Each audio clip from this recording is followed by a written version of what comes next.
Never stab a dragon in the toe. A cautionary tale by Brad Petty. The castle trembled with trepidation and fear, for the villagers had spotted a dragon quite near. The king called on his bravest knight, said, "Polish your armor and prepare for a fight." He set out searching, mounted on his faithful steed, not one to turn down, the town in need. Before long he found him, a terrible sight, casting a shadow of dread beneath his low flight. The dragon roared as the knight met his foe, and with a mighty swing of his sword, stabbed the dragon in the toe? The dragon started to cry, he started to howl. The knight was taken back by his mournful yowl.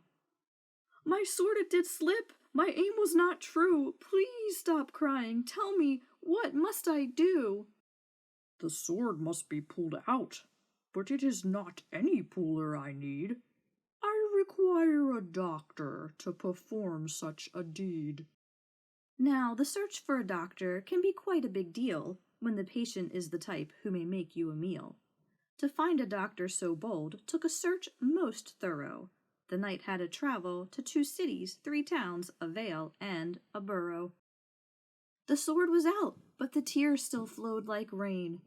"My toe is still sore. I need ice for the pain."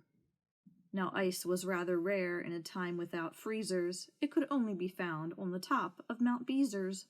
So up to the top the knight he did go, nearly freezing to death in the frost and the snow. The dragon's toe was iced, but completely unprotected. "Now I need a bandage. This can't get infected." It was hard to find a bandage for such a big toe. A bandage that size required the loomsman of dough. The loomsman could weave anything you command. One just had to trek across 10 miles of burning hot sand. He nearly did die, his armor nearly did melt, but the knight returned with a bandage that suited that welt. The toe was now wrapped, the wound was now set, but was the dragon satisfied? No, not just yet. "It hurts when I walk. I will need crutches, please." But to make crutches dragon-sized would require chopping trees. Not any tree would do, few could hold such a weight, yet iron trees in the grasping forests held such a trait. So through the forest he went, fighting vines, branches, and brushes. He chopped down those trees and returned with those crutches. At last the dragon was pleased, but had one last thing to say.